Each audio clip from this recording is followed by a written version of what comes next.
दोस्तों आज का टॉपिक मेरा बहुत ज़्यादा ख़ास है। उसकी वजह ये है कि आप जितने भी लोग यहाँ पोर्चुगल में ज़्यादातर मौजूद हैं, जब अपनी बायोमेट्रिक के वक्त वो बायोमेट्रिक के लिए जा रहे हैं, तो सैफ आयमा जो है वो आपके बायोमेट्रिक लेने के बाद आपको सस्पेंड कर रही है, आपको एक लेटर इशू कर रही है कि आपका शेंजन इंफॉर्मेशन सिस्टम में आपका नाम है।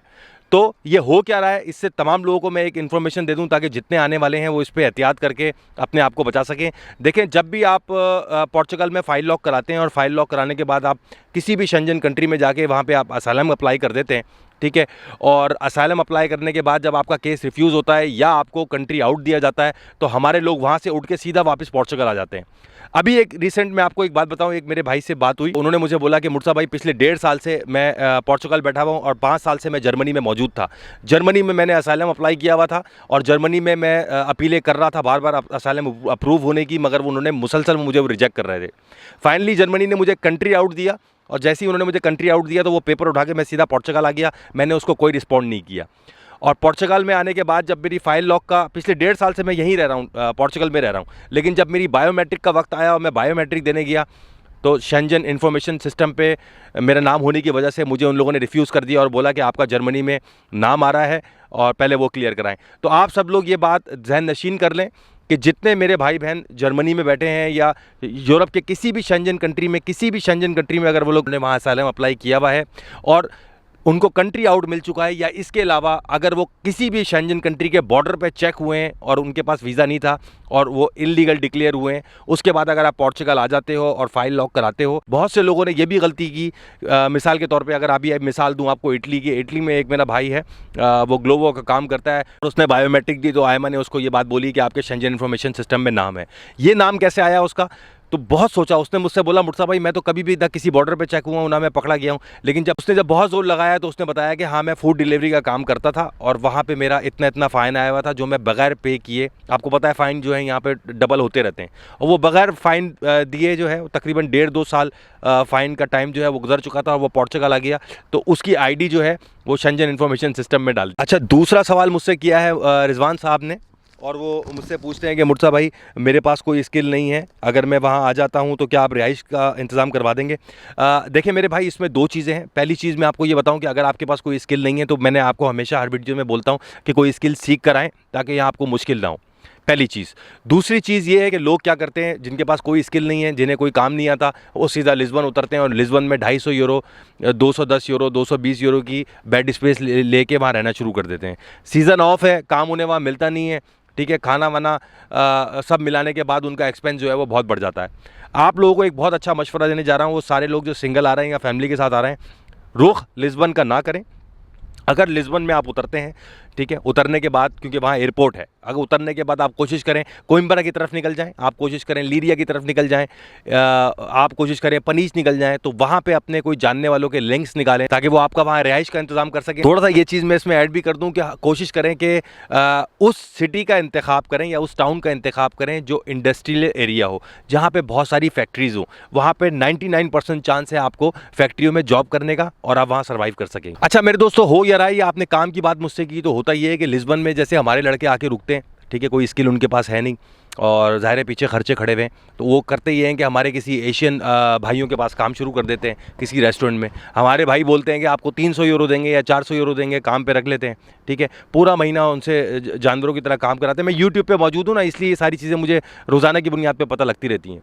हमारे लोग पूरा महीने उनसे काम कराते हैं जानवरों की तरह, 12-12 घंटे उनसे काम लेते हैं, 300-400 यूरो में उन्हें एग्री करके उसके बाद ना तो उनका टैक्स भर जाता है और ना उनके काम के जो 300 में उनसे बात हुई थी ना उनको पूरे काम के पैसे दिए जाते हैं, क्योंकि कॉन्ट्रैक्ट वो देते नहीं। अब कॉन्ट्रैक्ट नहीं देते तो जो चाहे सलूक कर सकते हैं वो अपने बंदे के साथ, इसलिए होता ये है कि वो तो यहाँ जमे रहते हैं, जो नया बंदा आया हुआ होता है वो परेशान होकर फिर अपने कंट्री को वापस भागता है। एक ये भी बहुत बड़ी वजह है हमारे लोगों की वापस जाने की कि हम आके यहाँ बजाय इसके कि हम ज़बान सीखें, हम फ़ौरन नौकरी के चक्कर में पड़ के किसी एशियन के पास काम करते हैं और उस काम करने का नतीजा ये होता है कि वो हमें पैसे नहीं देता, जलील करता है, कम पैसों पे रखता है, और उसके बाद मायूस होकर हम लोग अपने कंट्री वापस भागते हैं। एक ये भी बहुत बड़ी वजह है लोगों की वापस भागने की। अगला सवाल मुझसे राशिद भाई ने किया है, वो कह रहे हैं मुर्सा भाई पोर्चुगल में ज़्यादातर हमारे लोग कौन से काम कर रहे हैं, एशियन लोग। तो मेरे प्यारे भाई, मैंने इन 2-2.5 सालों में ये देखा कि यहाँ पर नौकरियाँ, तो मैंने आपसे अभी जिक्र किया कि मुश्किल है, तो हमारे लोग क्या करते हैं, यहाँ आते हैं, आने के बाद या तो वो खेती बाड़ी में की तरफ रुख करते हैं, उनको काम मिल जाता है।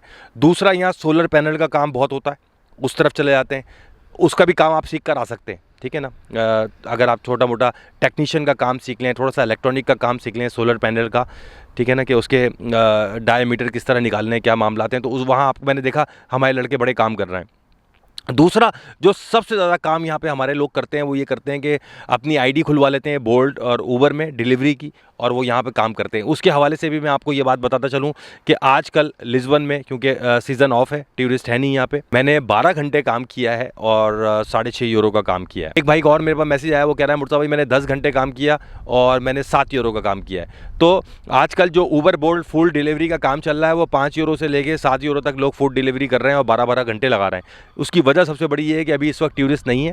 जैसे ही टूरिस्ट आना शुरू होगा अगले 1-2 महीनों में, तो फिर ये काम भी बढ़ जाएगा। दूसरा एक काम और बहुत बड़ी तादाद में हमारे लोग यहाँ पे कर रहे हैं, वो क्या करते हैं, जैसे ही उनका रेजिडेंस कार्ड आता है फिर वो ड्राइविंग लाइसेंस के लिए अप्लाई करते हैं, और ड्राइविंग लाइसेंस अप्लाई करने के बाद टीवीडी का कोर्स करते हैं। टीवीडी के बाद वो यहाँ टैक्सी चलाना शुरू करते हैं। तो टैक्सी के हवाले से भी ऑफ सीज़न होने की वजह से आजकल इसके जो जितने टीवीडी ड्राइवर्स हैं वो बहुत परेशान हैं। कह रहे हैं मुर्तज़ा भाई दिहाड़ी भी नहीं निकल पा रही है प्रॉपरली, और थोड़ा मुश्किल और परेशानी का शिकार हैं।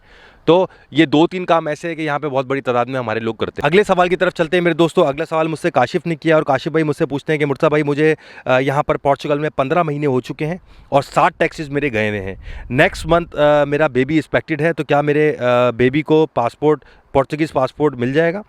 मेरे दोस्तों ये सबसे ज़्यादा सवाल मुझसे किया जाता है। मैं आपको इसके बारे में एक वजाहत दूंगा। यहाँ पर अलग अलग डिस्ट्रिक्ट के अलग अलग कानून हैं। हर डिस्ट्रिक्ट का एक अलग कानून यहाँ चल रहा है पोर्चुगल में। आप सब लोगों को शॉर्टली मशवरा ये देना चाहता हूँ कि अगर आप न्यूली कपल हैं या आप प्लान करते हैं यहाँ पोर्चुगल में बेबी का, तो आते ही यहाँ पे अपना एक जुनता ज़रूर बनवाएं, एक चीज़। दूसरी चीज़ ये है कि आईआरएन में ये देखा जा रहा है कि अगर आपको 12-14 महीने हो गए हैं, ठीक है, आपके 6-7 टैक्स भरे हुए हैं, उसके बावजूद भी कानूनी तौर पे तो आपका बच्चा पोर्चुगीज़ है, बट उसके बावजूद भी थोड़ा सा रेसिज्म की वजह से ये लोग आपके बच्चे को पोर्चुगीज़ डिक्लेयर नहीं कर रहे हैं। इसका एक टिप मैं आपको और दे दूं कि जब भी आपको अगर साल से अरसा हुआ है, अगर आप आईआरएन जाते हैं अपने बच्चे को बर्थ सर्टिफिकेट बनवाने के लिए, तो आप वहाँ बैठकर उससे ये सवाल करें कि मुझे अपने बच्चे का कारतदाव सिदादाव बनवाना है, ठीक है। जो यहाँ बच्चे का रेजिडेंस कार्ड होता है, जो परमानेंट रेजिडेंस कार्ड होता है, जो बाय बर्थ बच्चे को मिलता है, मुझे वो बनवाना है। अगर तो वो आईआरएन ऑफिसर ये बात बोल दे कि हाँ हम वो बना देते हैं, तो आप बैठें। अगर वो मना करती है तो वहाँ से उठ जाएं, फिर किसी और आईआरएन का इंतखाब करें। दूसरा, पहली टिप मैंने आपको दी कि जुनता ज़रूर बना लें। दूसरी बड़ी टिप मैं आपको ये देता हूँ कि जुनते के साथ साथ कोई भी अपना बिल, चाहे वो बिजली का हो, चाहे पानी का हो, चाहे गैस का हो, कोई भी अपना बिल अपने निफ़ के ऊपर ज़रूर रजिस्टर्ड करवा लें, क्योंकि एक वो बहुत बड़ा प्रूफ है। आजकल आईआरएन वाले तमाम ये बात कर रहे हैं कि अगर आपके पास जुनता नहीं है तो कोई भी अपने नाम पर, अपने निफ़ के नाम पर कोई भी एक बिल ले आओ जिससे ये प्रूव हो कि तुम यहाँ रह रहे थे और बिल पे कर रहे थे, यानी कि तुम यहाँ मौजूद थे। तो ये चीज़ें आजकल आईआरएन वाले जी। मेरे दोस्तों अगले सवाल की तरफ चलते हैं। अगला सवाल मुझसे फ़हाद भाई पूछते हैं कि मुर्तज़ा भाई मुझे 1 साल का अरसा हो गया है, ड्राइविंग लाइसेंस अप्लाई मैंने लिस्बन में किया था, मगर अभी तक मुझे कोई इसका जवाब नहीं आया। क्या अगर मैं ये यहाँ से प्रोसेस कैंसिल करवा के किसी दूसरे डिस्ट्रिक्ट से अप्लाई करूँ तो क्या मुझे बैन तो नहीं कर दिया जाएगा? तो मेरे दोस्तों मैं आपको अपनी मिसाल दे रहा हूँ कि मैंने भी पहले लिस्बन में अप्लाई किया था ड्राइविंग लाइसेंस, और वहाँ से तकरीबन 8-9 महीने तक कोई जवाब नहीं आया। तो मैंने इनके जो IMT दफ्तर था वहाँ पे ईमेल की, और मैंने इनको बोला, पहले मैंने अपने सारा इनसे प्रोसेस पूछा कि कितना टाइम लग जाएगा लाइसेंस का, तो वो यही बोलते रहे कि अभी हम इसको एनालाइज़ ही कर रहे हैं, देख रहे हैं। तो मैंने उनको रिक्वेस्ट की कि आप मुझे मेरा ड्राइविंग लाइसेंस के जो मेरे डॉक्यूमेंट है वो वापस कर दो, मुझे नहीं चाहिए। उन्होंने फिर मुझे 10 दिन बाद का अपॉइंटमेंट दिया और मुझसे बोला कि अपने डॉक्यूमेंट आके ले जाओ। वो डॉक्यूमेंट वहाँ से लेने के बाद मैंने दूसरे डिस्ट्रिक्ट में, जहाँ से मुझे अच्छी आवाज़ आ रही थी कि यहाँ से ड्राइविंग लाइसेंस जल्दी आ रहे हैं, वहाँ अप्लाई किया और फिर मेरा ड्राइविंग लाइसेंस आ गया। तो आप लोगों को बताना मैं ये चाहता हूँ कि अगर आपका ड्राइविंग लाइसेंस लिस्बन से नहीं आ रहा है और आप लिस्बन में अप्लाई कर चुके हैं IMT में, तो वहाँ से आप उनको ईमेल करके अपना प्रोसेस कैंसिल करवाएं। कोई आपको बैन नहीं किया जाएगा। अपना ख्याल रखें। इंशाल्लाह अगली वीडियो में आपसे मुलाकात होती है। अल्लाह।